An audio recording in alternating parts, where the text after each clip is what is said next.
camera. And welcome everyone to another Sunday night edition of Accessibly Live, the book club reading room. Now, for those of you joining me live, we did start a little early. I've got 5 chapters I need to get going on, and well, I wanted to get an early start. And I'm excited to see how the book ends. I really am.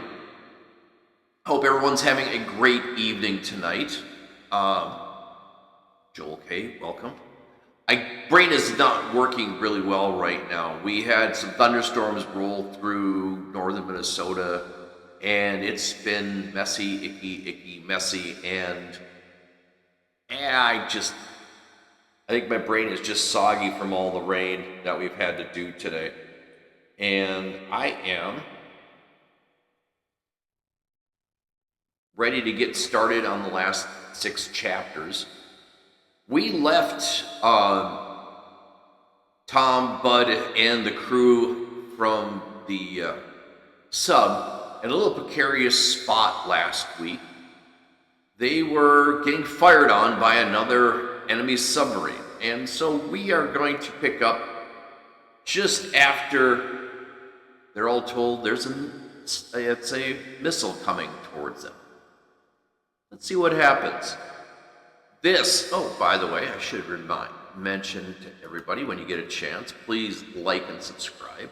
I'm so excited to get going on these episodes. I forgot to put the request. When you guys are liking this, when you guys are subscribing this, it looks and helps me out 110%. But let's get going with the last 5 chapters of Tom Swift and the Visitor from Planet X here on Accessibly Live, the book club reading room. Chapter 16, A Unique Experiment. Bearing, Tom cried.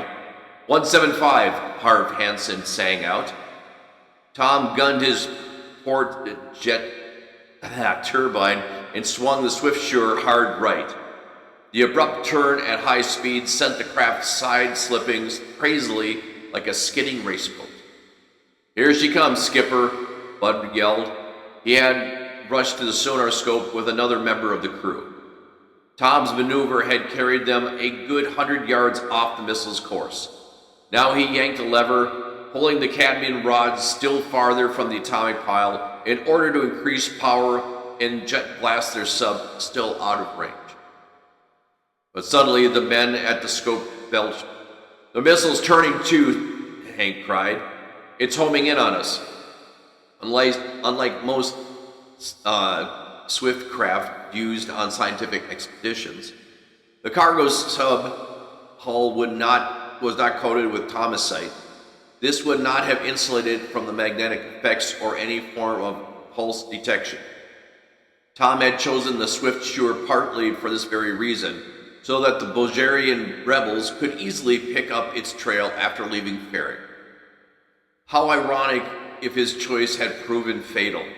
As the thought flashed through Tom's brain, the missile came streaking into view through the sub's transparent nose.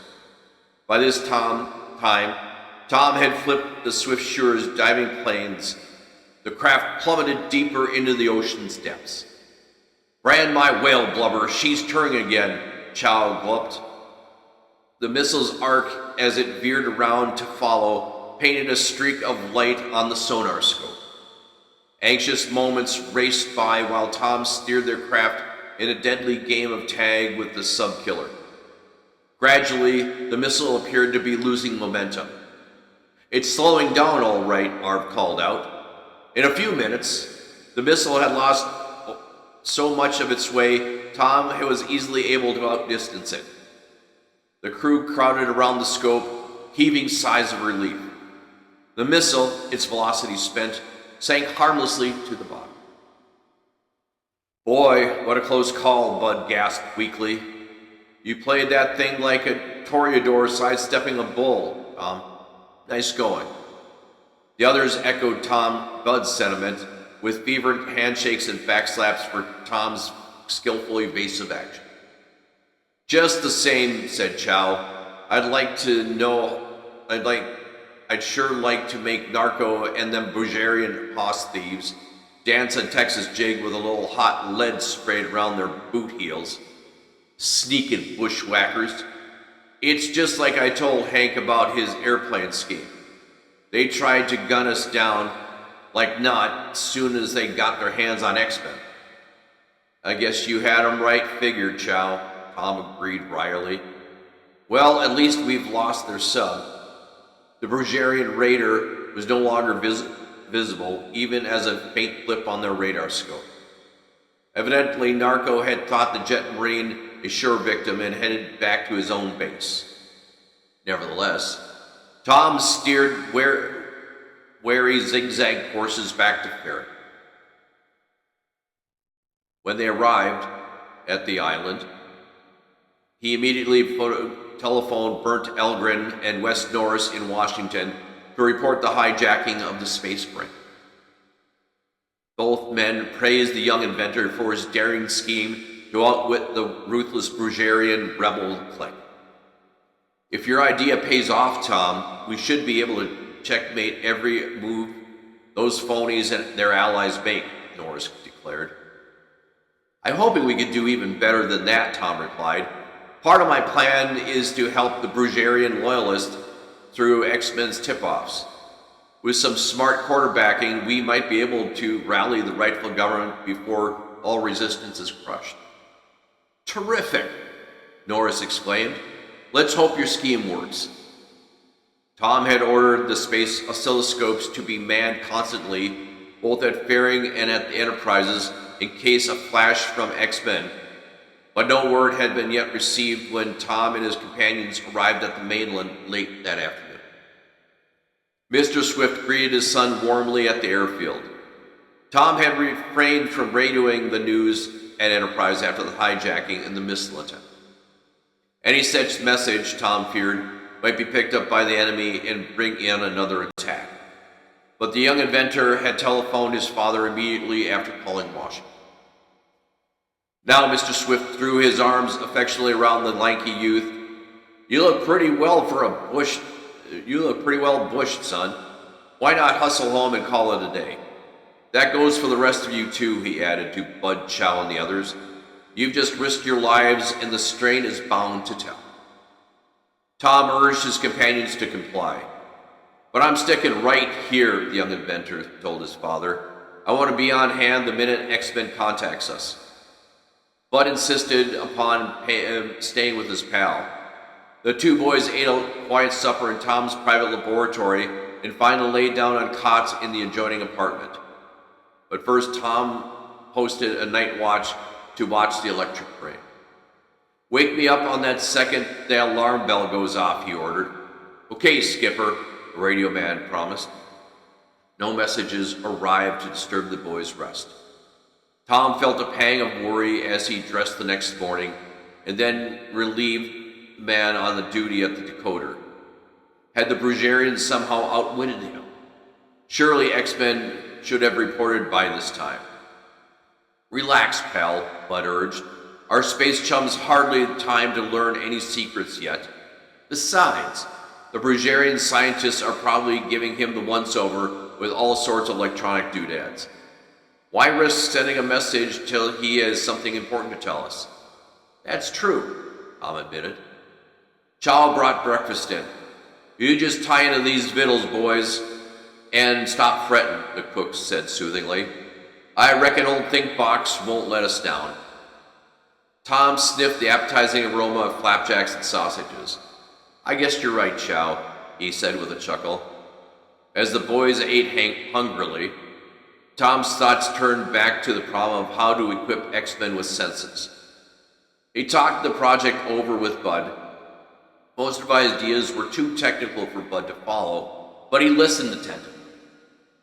He knew the young inventor found it helpful to have a sounding board for his ideas. Too bad I didn't have time to tackle the job before X-Men was kidnapped, Tom mused. Think how much he could have learned with eyes and ears. Stop crabbing, Bud joked. Isn't an electronic spy with a brain like Einstein's good enough? Tom Swift arrived at the laboratory an hour or so later. He found Tom setting up an experiment with glass sphere to which was affixed 6 powerful electromagnetics. 2 shiny electrodes with cables attached to their outer ends. He also had been molded into glass. Bud was looking on, wide-eyed. Tom explained to his father that he had blown the sphere himself, following a formula adapted from the quartz glass used for view panels in his space and undersea craft. "What's it for, son?" Mr. Swift asked, after studying the setup curiously. "Don't laugh, Dad, but I'm trying to produce a brain of pure energy, a substitute for X-Men, so we can go ahead with our sensing experiments." Mr. Swift reacted with keen interest and offered to help. "But remember, son," he cautioned, "at best you can only hope to produce a rat's brain energy, which still will be vastly different from the real thing. Don't forget, Tom, the mind of a human being or anything thinking inhabitant of our universe is based on soul.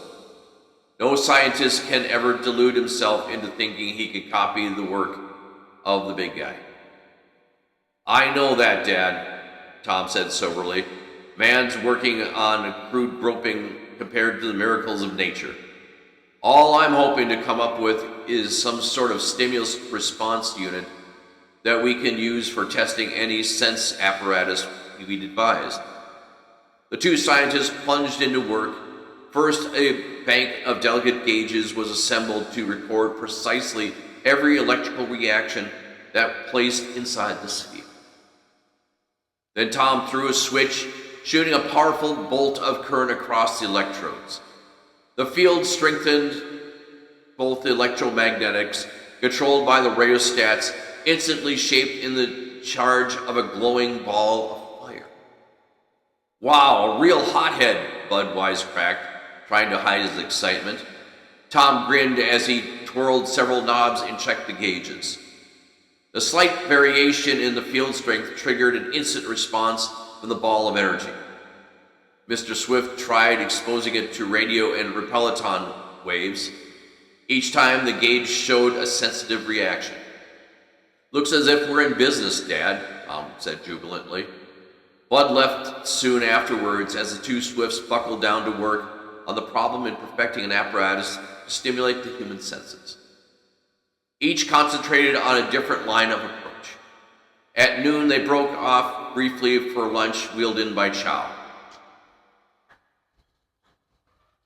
Then silence settled again over the laboratory. Tom had rigged up a jointed, claw-like mechanical arrangement with sensitive diaphragms in its fingertips. The diaphragms were connected to a transistorized circuit designed to modulate the field to the electromagnetics. Suddenly, the young inventor looked up with his father with a glow of triumph. "Dad, I just got a reaction to my touch of sense experiment." Chapter 17. An urgent warning.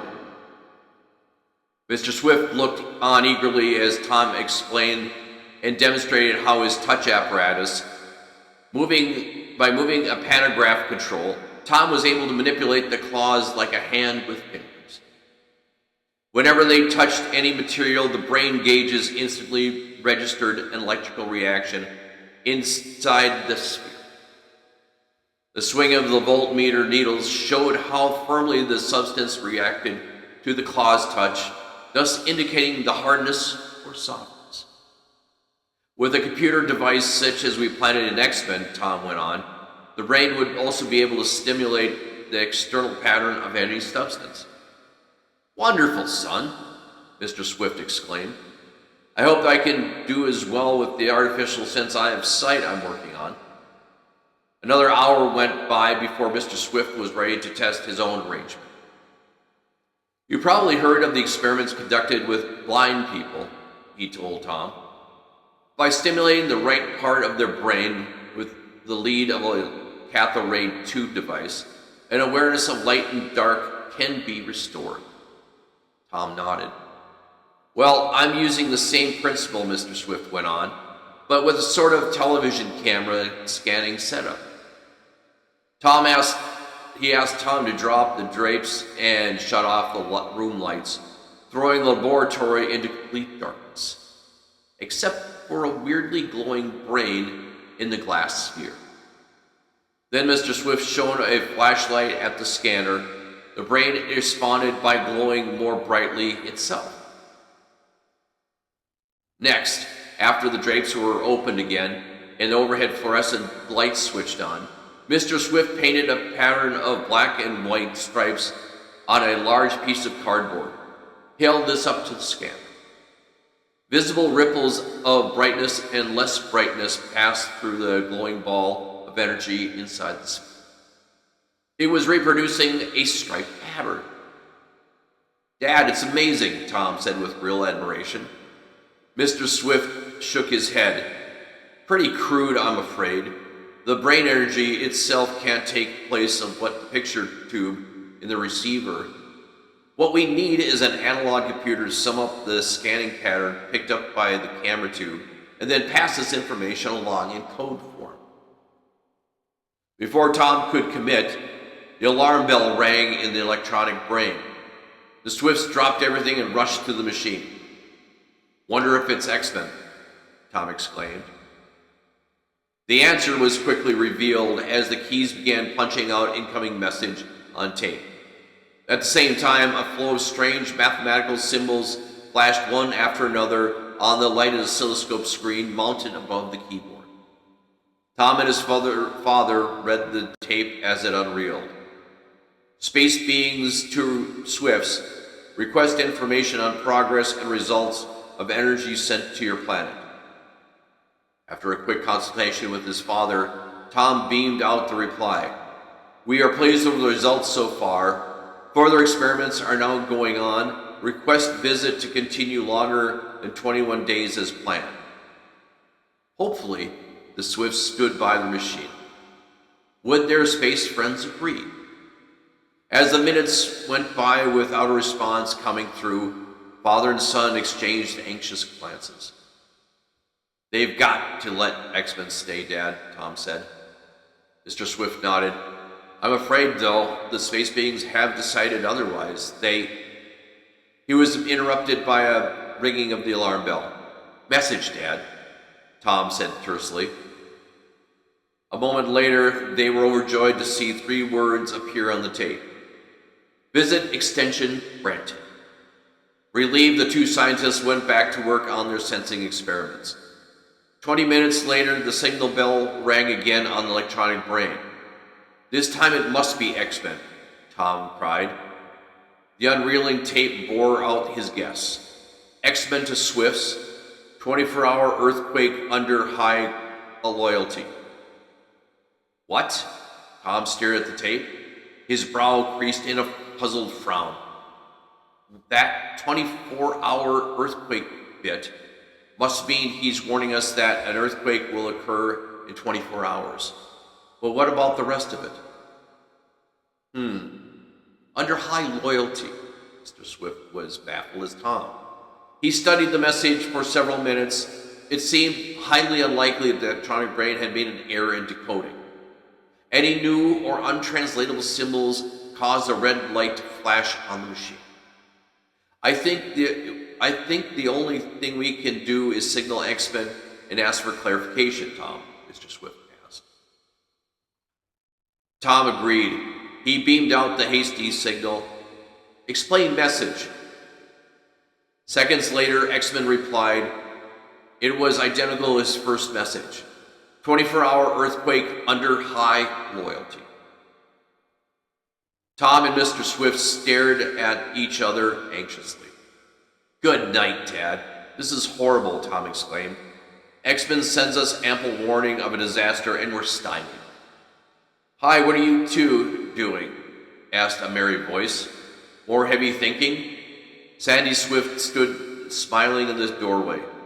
The smile gave way to a look of concern as Tom explained the crisis. How dreadful, Sandy gasped. We must figure out what this means. Wait a minute. Tom looked at her expectantly. Got an idea, sis? Well, the blonde teenager hesitated. You don't suppose X-Men might have been translating some foreign words for a meaning similar to high loyalty? For instance, high loyalty could mean good faith. I know that in Latin, good faith would be bona fide. Sandy, you've guessed it.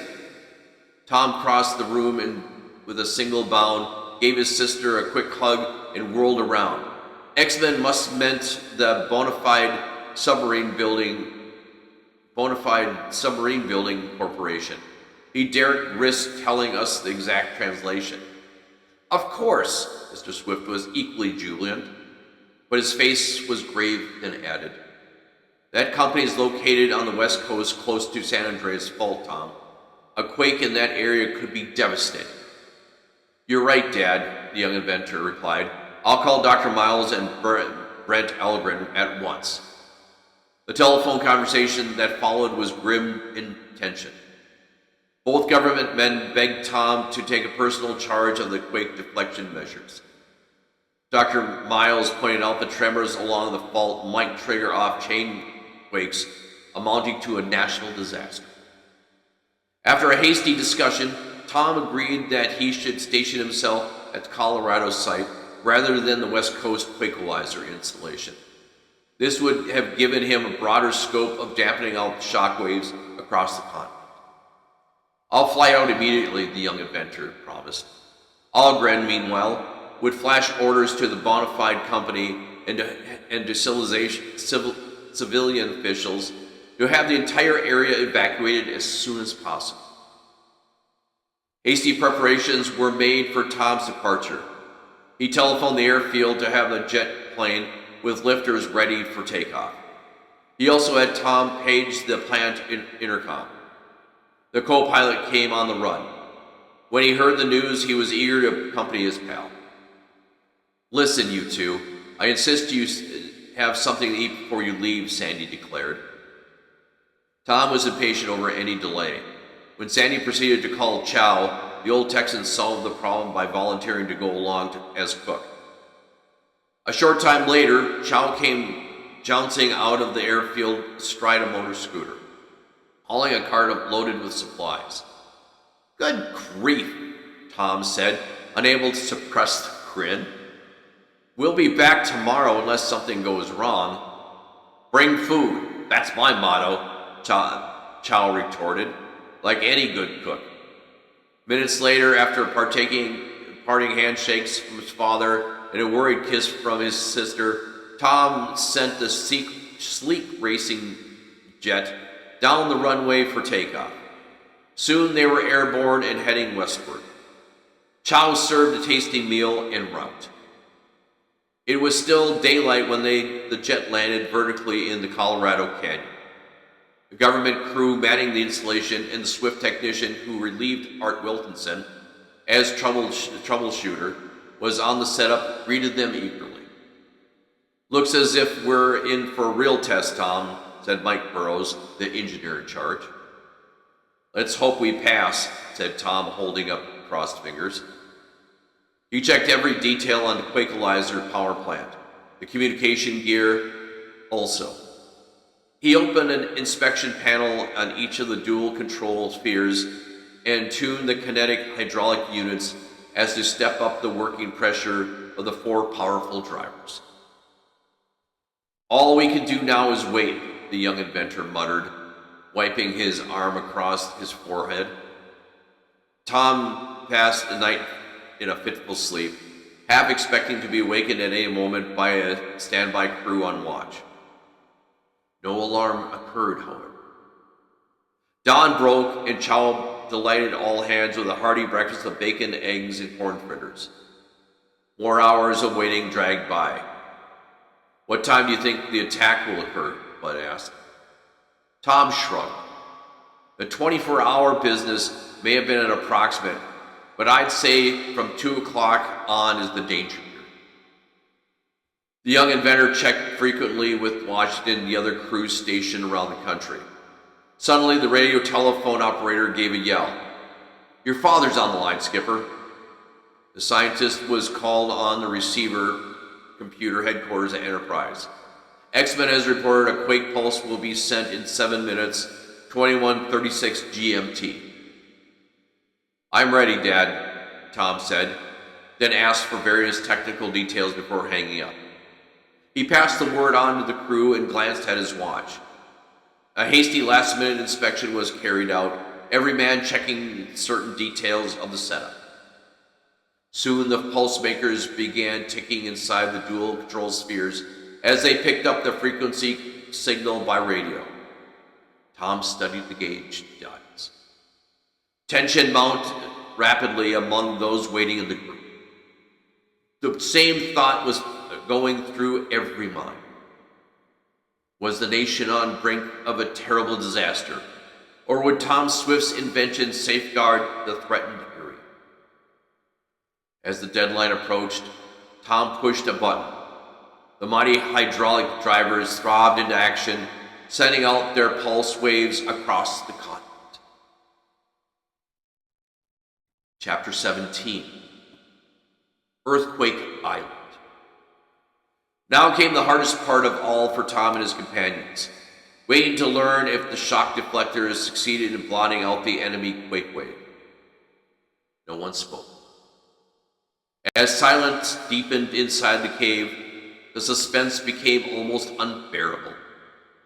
Minutes passed. "When will we know, Skipper?" a crewman ventured at last. "Soon, I hope," Tom replied tersely. But the waiting seemed endless. Bud's eyes met Tom's. The flyer grinned and held up crossed fingers, just as Tom had done to Mike Burrows the previous evening. Tom managed a feeble grin in response.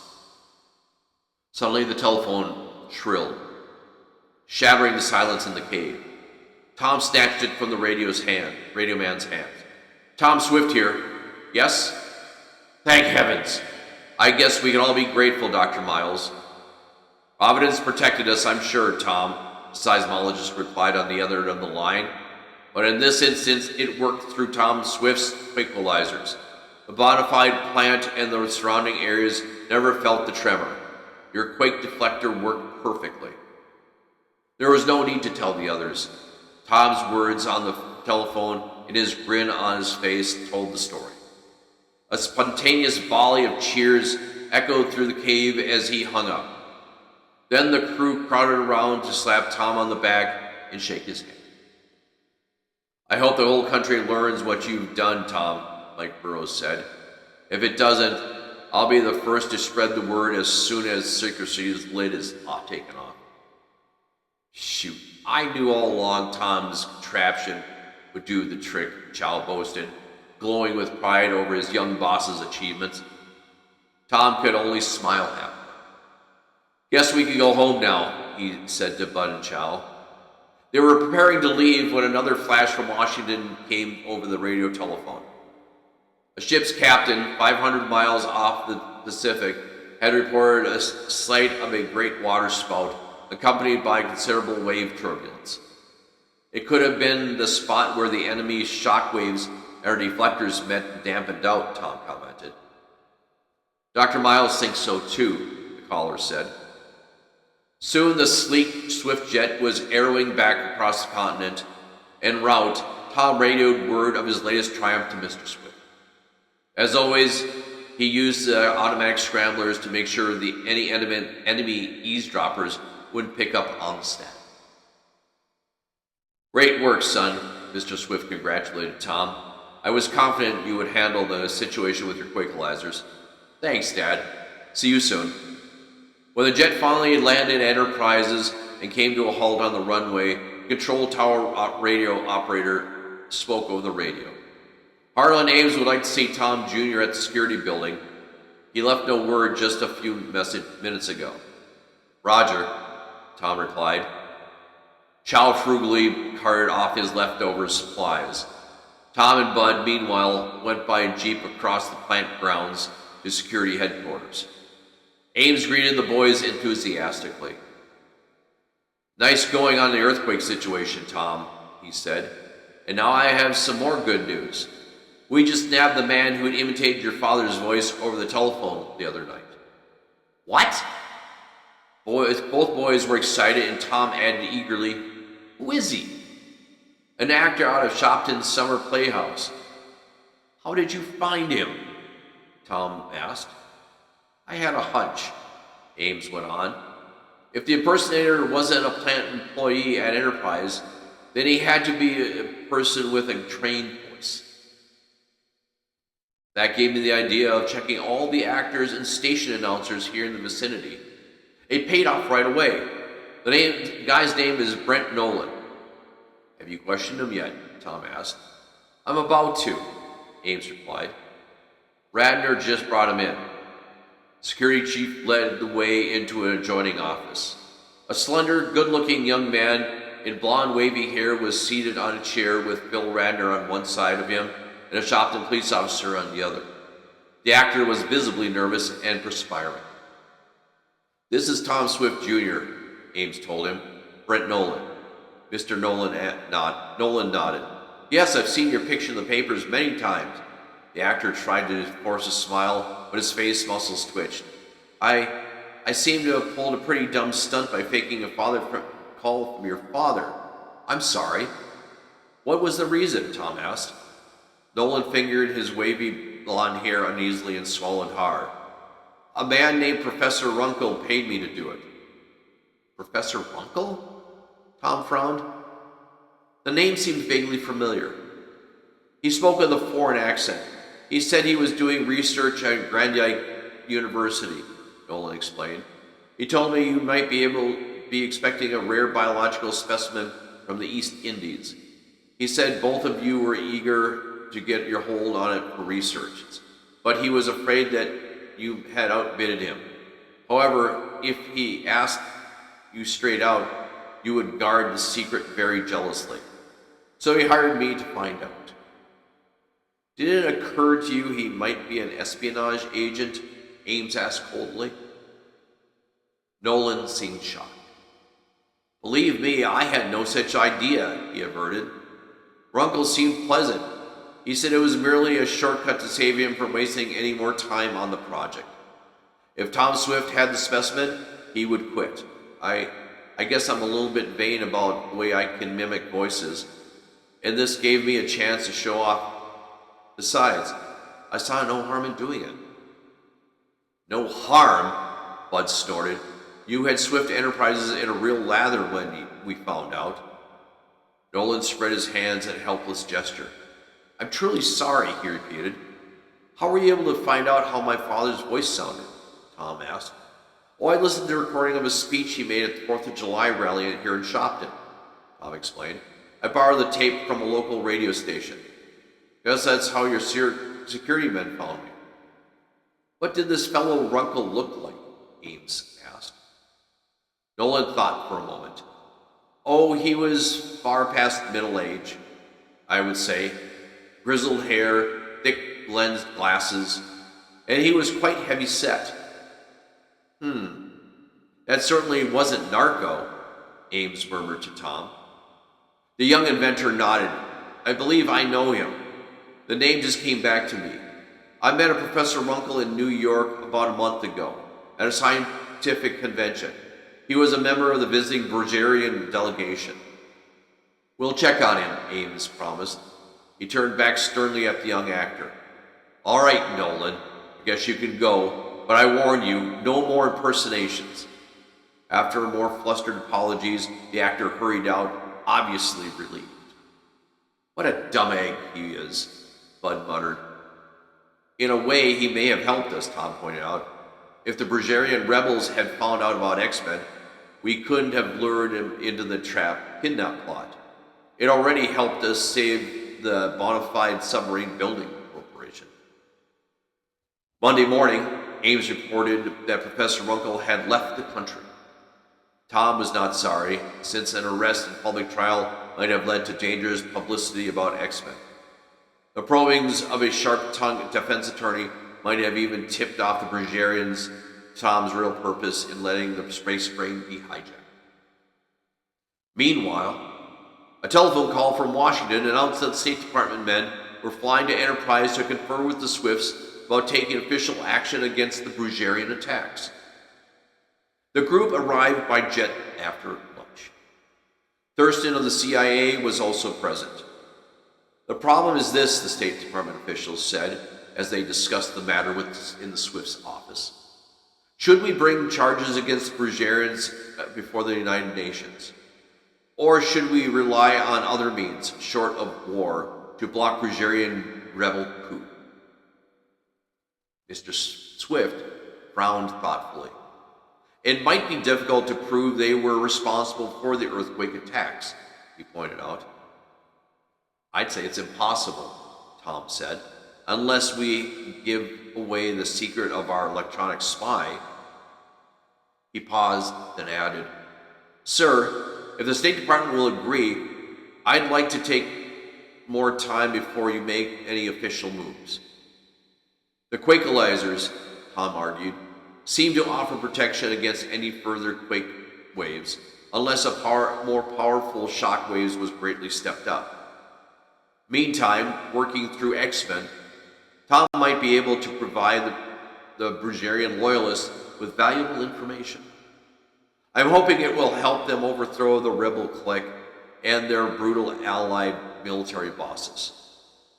The State Department men conferred, then Thurston spoke up quietly. In our opinion, it's worth the gamble. After the group had left, the Swifts resumed their sensing experiments in Tom's private laboratory. They were hard at work when the signal bell rang again on the electronic brain. The two scientists rushed to read the incoming message. It said, X-Men to Swifts. One enemy earthquake producer is at. Here the message gave a precise latitude and longitude figures. It went on, ruin of Swift's place in 1 week. Tom and his father gasped in dismay. I thought the New England Quakealizer was going to protect us, the young inventor exclaimed. Our enemies must have located another Earth fault with Enterprise right in its path. Hastily opening up an atlas, Tom fingered the location of the proposed source of attack. It was the Balalaya Island off the coast of Peru. Dad, that settles it, Tom declared grimly. It's clear now that the Brugerian rebels want to destroy us and use X-Men in some way to conquer the Earth. I don't doubt you're right, son, Mr. Swift said grimly. We must act fast. But how? Again, the signal bell interrupted. This time, X-Men gave a number of military details, evidently picking up from the orders issuing from the Brugerian rebel headquarters. They concerned incoming troop movements from the north and operational plans for crushing out the last pockets of resistance by loyal government forces. Tom recorded them with the TV tape, then snatched up the telephone and called the CIA in Washington. He relayed the information from X-Men and asked if the American agents could transmit it to the Loyalists. Don't worry. We'll see that it reaches them, the CIA chief assured Tom. Many thanks. This could have important consequences. As Tom hung up, he decided to make a bold move. Dad, I'm going to lead a raid on Balala. A raid? The elder scientist was electrified. According to the address, the island is barren and deserted, Tom said, so no friendly power will object if we land there. If it's being used as an enemy base for quake attacks against our country, we have every right to investigate.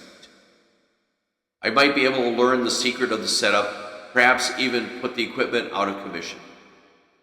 Nevertheless, a raid by United States forces could lead to trouble if the base there puts up any resistance, Mr. Swift said bravely. That's why I tend to handle it myself, Tom declared. I'll take all responsibility. Tom Sr.'s eyes flashed as he recalled some of his own hair-raising exploits in his younger days. All right, son, he said, putting a hand on Tom's shoulders. I know I can trust your judgment. Good luck. Again, Tom issued a call for volunteers. Bud, Hank Sterling, Arv Hansen, and Chow were all eager to take part. Within an hour, they were taking off for Fearing. At the rocket base, they embarked on in the Seahound, Tom's favorite model of the diving seacopter. A powerful central rotor with reversible pitch blades, spun by atomic turbines, enabled this craft to rise through the air or descend into the deepest abysses of the ocean. Propulsion jets gave it high speed in either medium. Loaded with equipment, the Seahound streaked southward through the skies, first to Florida, then across the Gulf and Central America into the Pacific. Here Tom eased down to the surface of the water and submerged. It was near midnight when the Seahound rose from the depths just off of Bella Island. The lonely, rocky island was outlined like a huddled black mass against the star-flecked southern sky. No glimmer of light showed anywhere ashore. Maybe no one's there, Bud murmured. Don't bank on it, Tom said. They wouldn't be apt to advertise their presence to passing ships or planes. Tom nosed inshore as closely as he dared from sonar soundings, finding easing the Seahound up on the rocky reef that fingered out from the beach. Then he, Bud, Hank, Arv clambered out, armed with wrecking tools and powerful flashlights. Chow, in spite of his muttered grumblings, was ordered to stay aboard and guard the ship with two other crewmen who had come along. Tom led his party cautiously ashore from the reef. They probed the darkness of the beach. Their footfalls sounded eerily in the night, broken only by the sloshing of the sea wind and the splash of breakers. Good place for ghosts, Bud whispered jokingly. A steep draw led upward from the rocky slopes. 100 feet on, Tom's group found a black yawning maw of a cave. The yellow beams of their flashlights revealed a tunnel leading downward inside. Tom checked with a pocket detector. Its gauge needle showed no force field caused by electrical equipment in the operation.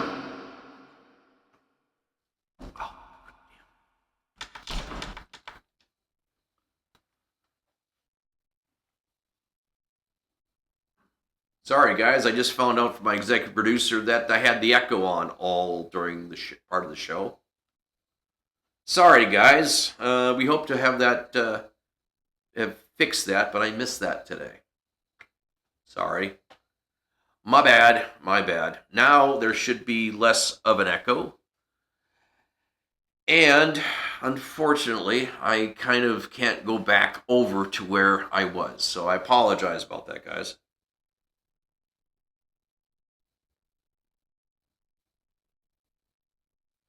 We'll go back a couple pages here. A steep draw led upward among the rocky slopes. 100 feet on, Tom's group found the black, yawning maw of the cave. The yellow beams of their flashlights revealed a tunnel leading downward inside. Tom checked his pocket detector. Its gauge needle showed no force field caused by electrical equipment in operation.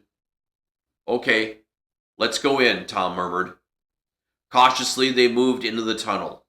Then suddenly ahead of them, a powerful, dazzling light burst on, nearly blinding the searchers. Chapter 19. A Fiendish Machine. A chill of fear gripped Tom and his companions as they blinked helplessly in the glare. Had the enemy detected them the first moment that they set foot on Bella Island? Had they walked blindly into a trap? Gradually, Tom's eyes and those of his friends adjusted to the dazzling radiance. A door blocking the tunnel just ahead had slid open, and the light was pouring out of the room behind. What happened? Arv gasped. Tom pointed downward to a pedal-like plunger inserted in the tunnel floor. This must have been a switch, he exclaimed. When I stepped on it accidentally, it must have opened the door and flashed on the lights.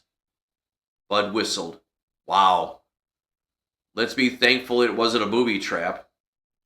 Maybe it was, murmured Hank grimly. Steeling their nerves and with every sense alert, the searchers advanced into the secret room.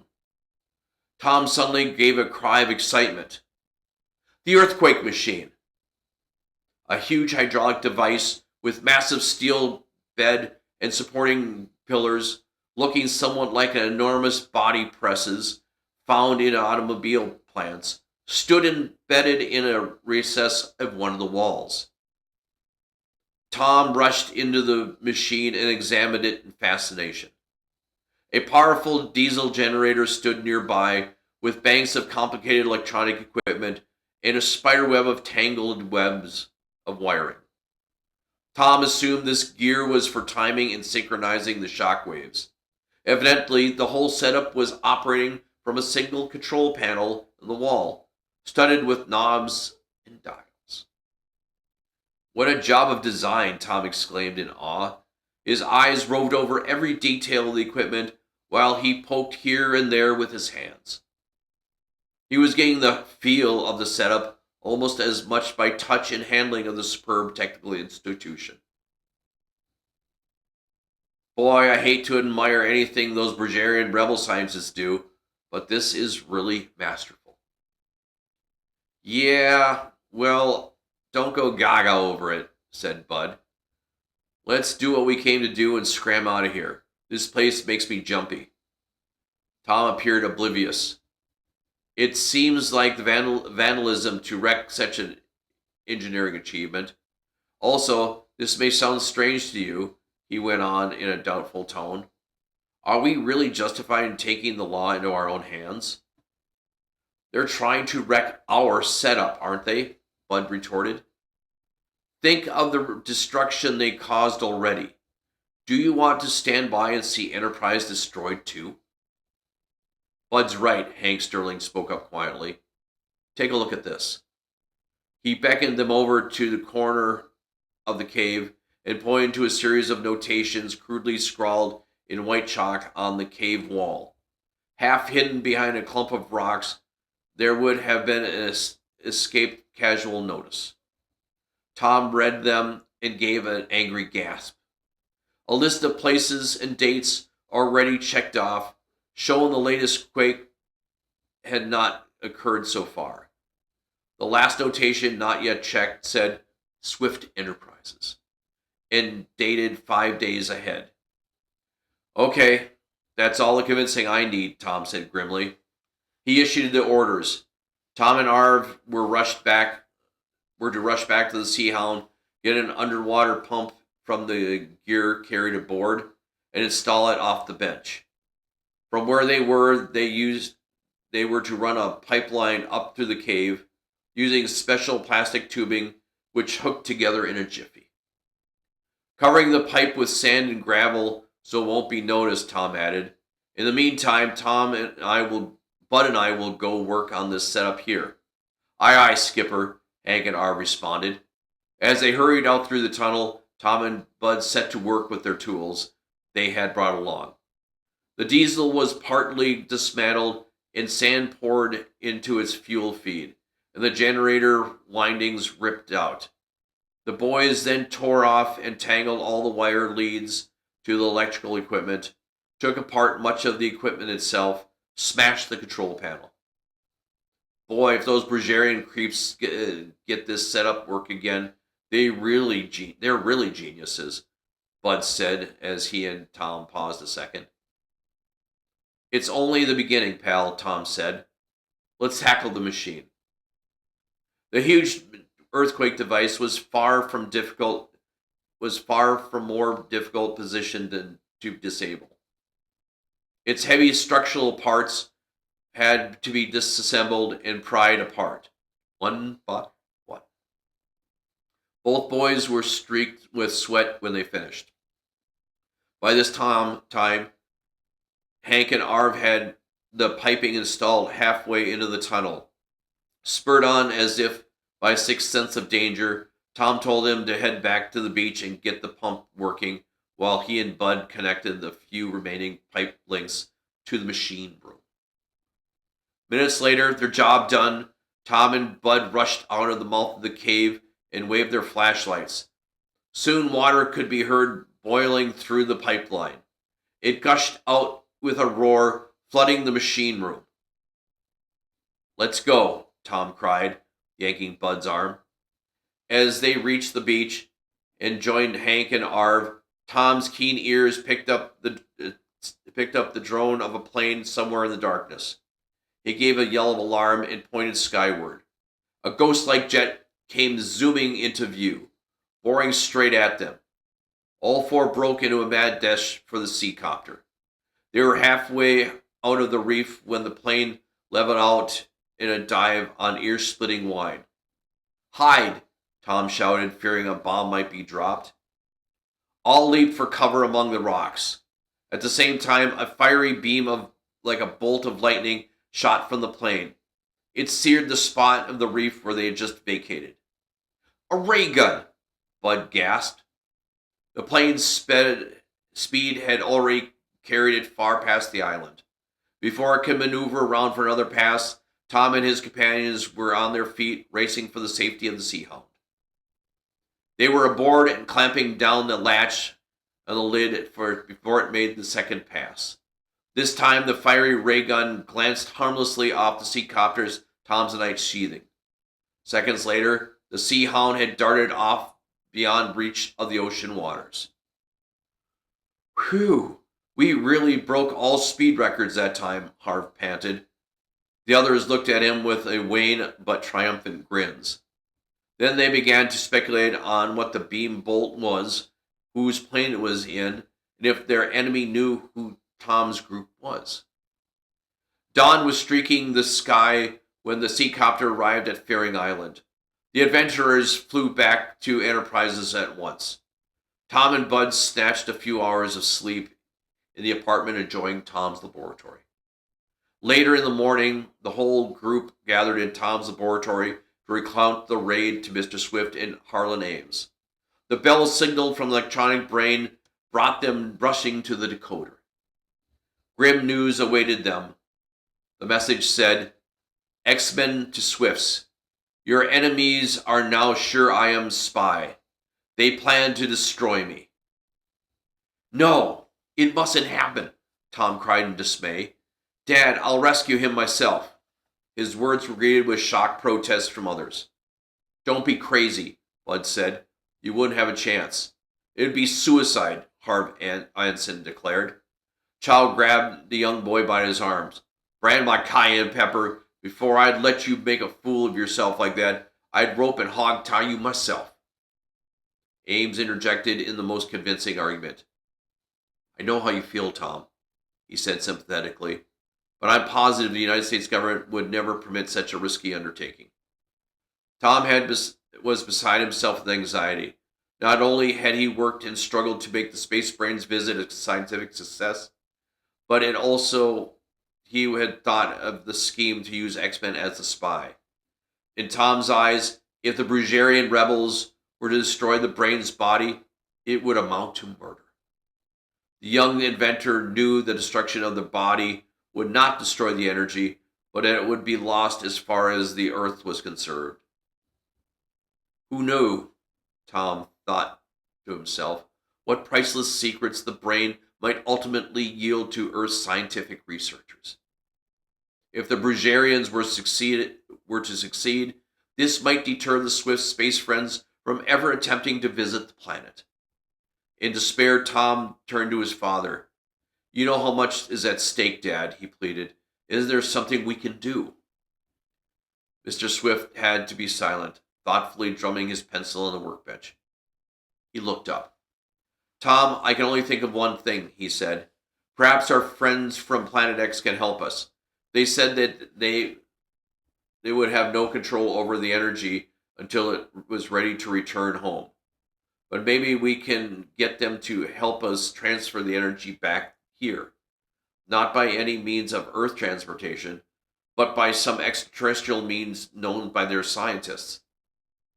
Tom's eyes kindled with hope. Dad, that's a terrific idea. Let's try. A message was quickly beamed into space. Minutes went by. Then the machine signaled a reply. It said, "We will attempt rescue if you will arc a powerful radio beam from point of original Earth landing to point where energy is now." Moments later, a further message followed giving technical instructions on how to beam the project to the beam. It ended, "Notify us when setup is ready." Yahoo! Chow whooped. "Brand my space guns. I reckon we'll get old Thinkbox home safe after all." "He's not home yet, Chow," Tom cautioned, grinning with tense with worry. "Glad you said that, though. It reminded me of the first job on our hands was to build a new Thinkbox for X-Men." With hope alive, Tom turned icy calm and buckled down to work at hand. Before beaming construction of the new space robot, he contacted X-Men via the electronic brain and asked him for exact location in Bulgaria. The answer came in precise latitude and longitude. Next, Tom radioed instructions for the rescue plan. As soon as X-Men was notified of the invisible force from Planet X was ready to transport his energy, he was to unlatch point 5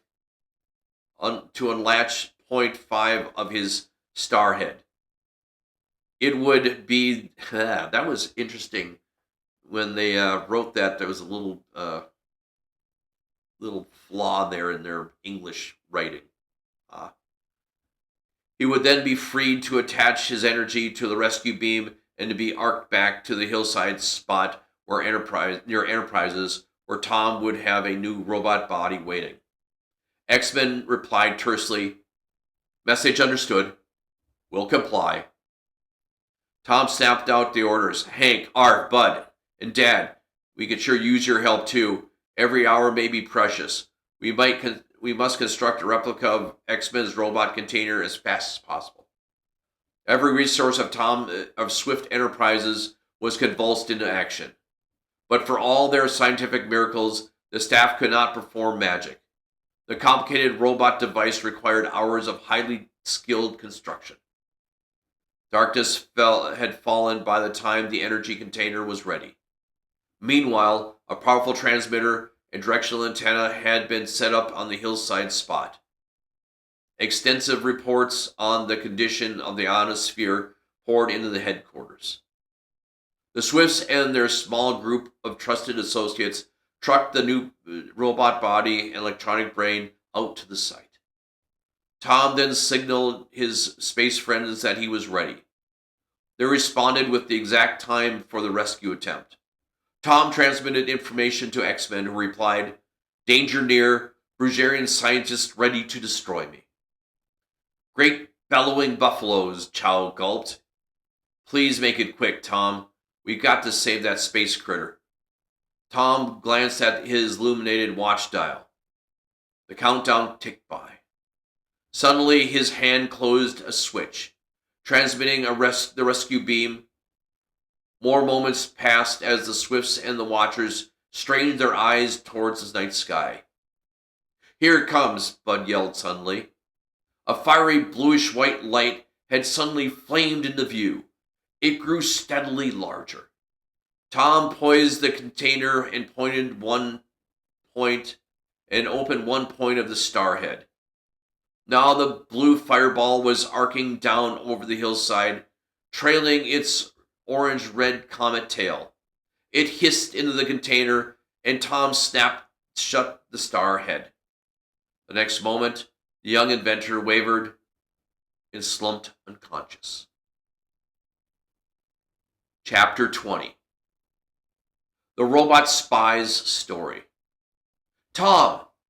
his father cried. Anxiously, the others crowded around the lanky young inventor who had fallen beside the new robot. Stand back, give him air, Bud urged. How is he, Mr. Swift? The elder scientist was feeling Tom's wrist. His pulse is beating, but it's a bit weak. He must have received a terrific shock from all that energy. Tom, son, can you hear me? The young inventor moaned and stirred faintly, but his eyes did not open. His cheeks and lips seemed colorless, now in the glow of Mr. Swift's flashlight. Chow was terrified, hovering helplessly. I'll call Doc Simpson to bring a pulmotor, Hank exclaimed. Yes, do that, Mr. Swift pleaded. Quick. An ambulance arrived a few minutes later. Doc Simpson and the attendant leaped out, and the resuscitation equipment, specially designed by the Swifts for plant infirmary, was hastily unloaded. Anxious moments followed, but finally Tom began to respond to the treatment. Soon his eyes were open, and he regained full consciousness. As Doc held up a paper cup of water for him to sip, Tom smiled wanly. Okay, he murmured. I'm all right now. Sorry I scared you, Dad. He started to get up. It's a hospital bed for you, Skipper, and no arguments, Doc Simpson said sternly. What happened here? I believe, Mr. Swift answered, that our space friends, in finding a way to move the energy back to us, had less control over on Earth than they had when they sent it from space. By mid-morning the next day, Tom had awakened refreshed from a good night's sleep and felt normal again. Over Doc Simpson's protests, he insisted upon dressing and hurrying over to the laboratory. Here he found his father working intently amid a jumble of mechanical parts, tools, and electronic equipment. Nearby stood X-Men, with an open panel in his upper body exposing the controls and output equipment. Hi, Dad, Tom exclaimed as he strode into the laboratory. What's doing with the old think box? Mr. Swift looked up with a smile of relief. Morning, son. All well again? That's wonderful.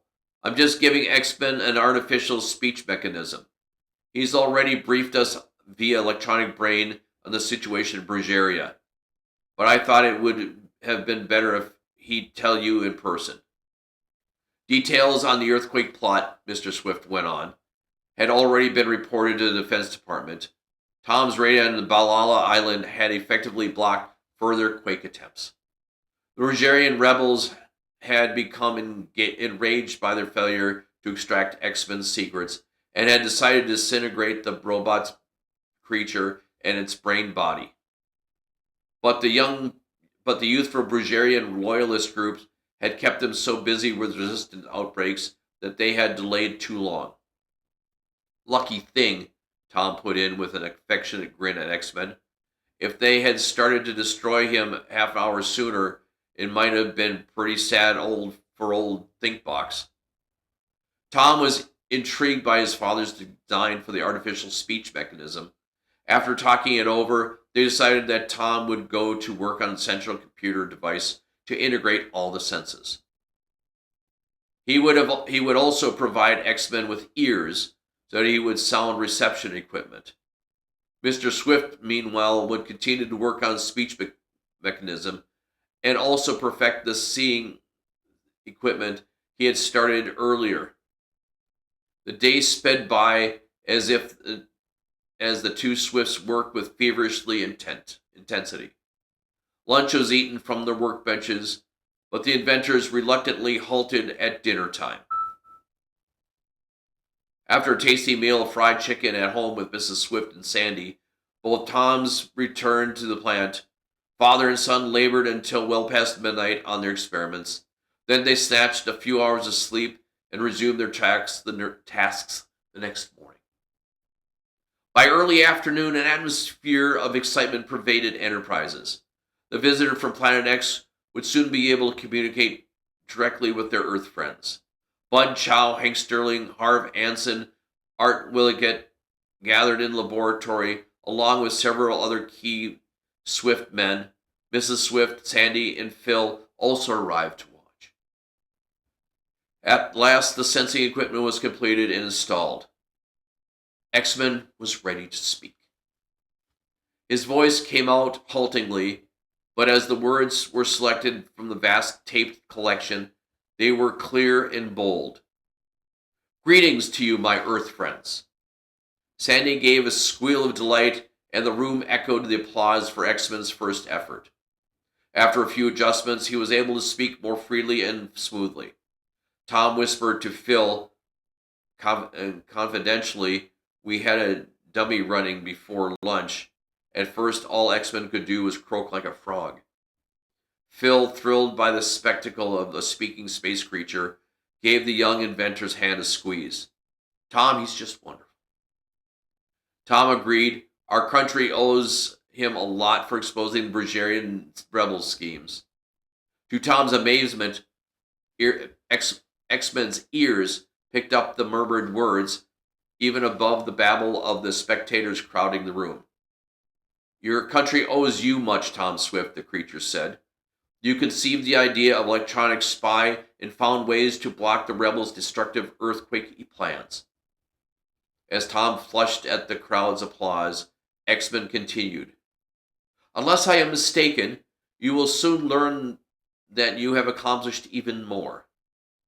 Tom was mystified by this. Meanwhile, the spectators listened spellbound as X-Men went on talking, telling of what he had learned of the valiant resistance efforts to overthrow the Brugerian rebels. A short time later, the telephone rang. Tom answered, and the operator informed him that it was John Thurston of the CIA on the phone. Great news, Tom, the CIA man said. We've just learned that the retro-Brugerian government forces have struck hard into the capital city and half a dozen other points. The rebel puppets and their troops have been crushed completely. Tom was enthusiastic with the news. That's not all, Thurston went on. In case you didn't realize it, the information which you supplied by means of your electronic spy is chiefly what enabled the government forces to win out. They promised to dismantle the rebels' other two earthquake bases. As Tom hung up and relaying electrifying news, Tom and the others burst into cheers. It's all due to Tom Swift and his secret assistant, X-Men said. Tom was puzzled by this remark, but had no time to ask what he meant as the people in the room crowded around to shake his hand. Mr. and Mrs. Swift smiled proudly at their son's latest triumph. Phil and Sandy expressed their feelings by giving Tom a quick kiss. Hey, where do I come in? Bud protested. Before the girls could answer, the door of the laboratory opened up and Harlan Ames walked in, accompanied by a lean, gray-eyed young man in a dark-cropped hair. Samson Narco. Child let out a yelp of rage. Why, brand my sagebrush hash. It's that double-crossing Brugerian. Hold it, Chow. Ames cut short the outburst. Allow me to introduce one of America's most effective counter-espionage agents, Mr. Samson Narco. Tom and his friends were astounded. Narco himself smiled somewhat uncomfortably. I can tell you now how you all feel, you especially, Tom, but believe me, I couldn't risk pulling my punches even when it put you all in grave peril, such as when I fired that missile across the bow of your sub. I could only hope that Tom Swift would succeed in eluding us. Ames quickly briefed the others on Narco's background. Brugerian-born, he had received his engineering training in the United States and had learned to love America.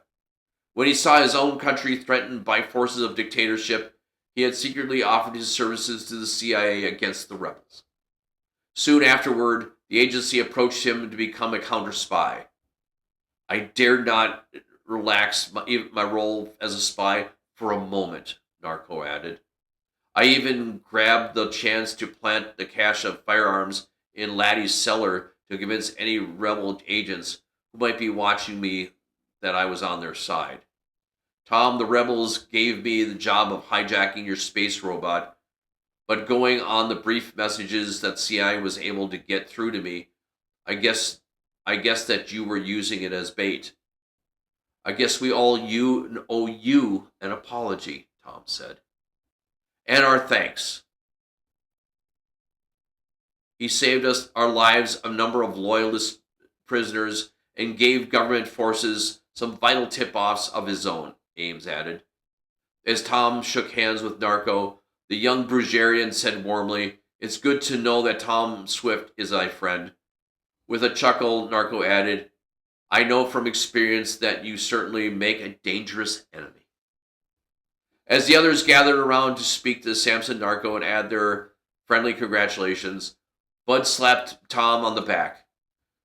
"Well, Skipper, what's next on the schedule?" For a moment, Tom did not reply. He too wondered where his next scientific adventure would lead him. Finally, Tom turned to Bud. "I'm not sure, but who knows what space secrets X-Men may have up their sleeve."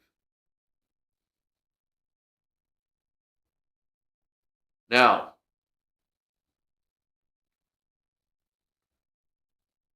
that was Tom Swift and the Visitor from Planet X.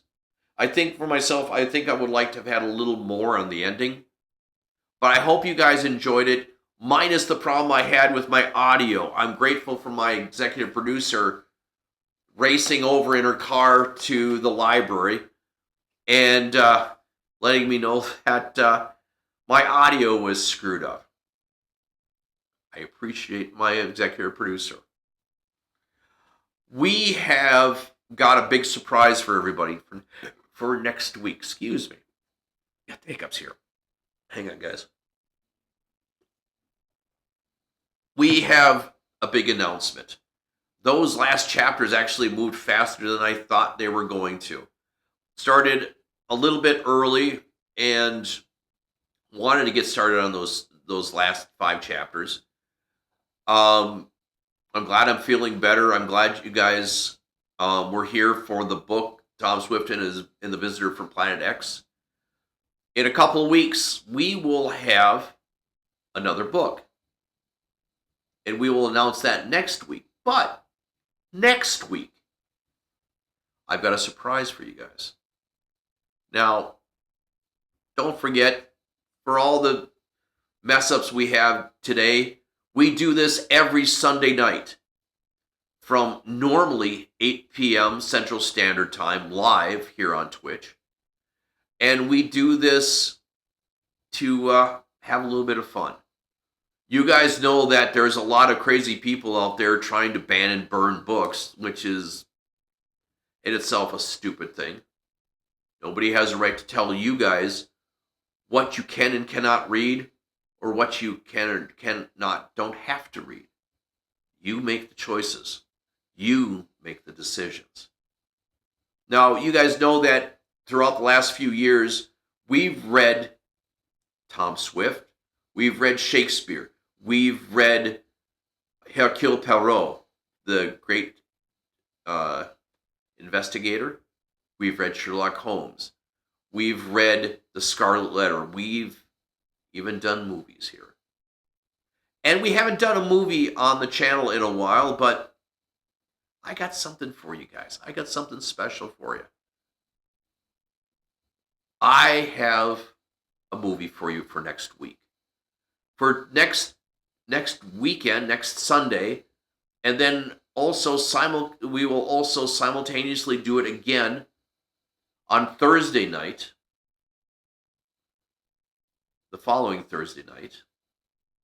I have got a public domain movie that is the original first appearance of the great Jimmy Stewart. And this one, I think you guys will like. The movie premiere on Accessibly Live next week, next Sunday at 8 p.m. Central Standard Time, and then the following Thursday at 7 p.m. live both times. will be Jimmy Stewart and Paulette Goddard, Pot of Gold. It is going to be a fun movie, and I think you guys are going to enjoy it. So yeah, mark your calendars. It is a black and white. It is an older comedy, romantic comedy. And I think you guys are going to like it. I really, really do.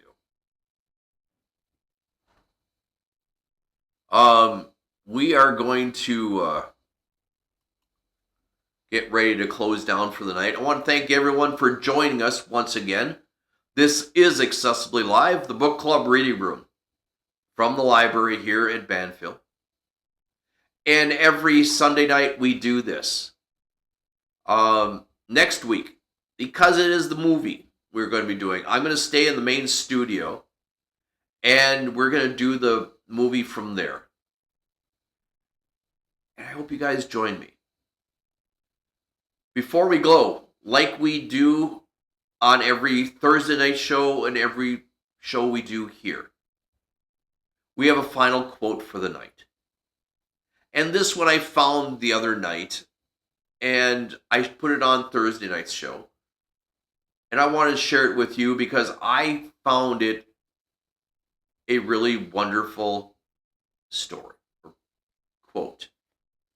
Very beautiful. Sometimes we need something to kind of lift our spirits. With the way the world is right now and the way craziness is, sometimes we need a spark of hope. And this, absolutely. Blessed are they who see beautiful things in humble places where others see nothing. The wonderful Camille Pissarro.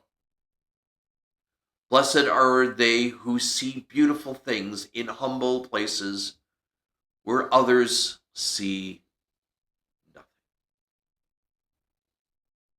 Nice thought to start your week.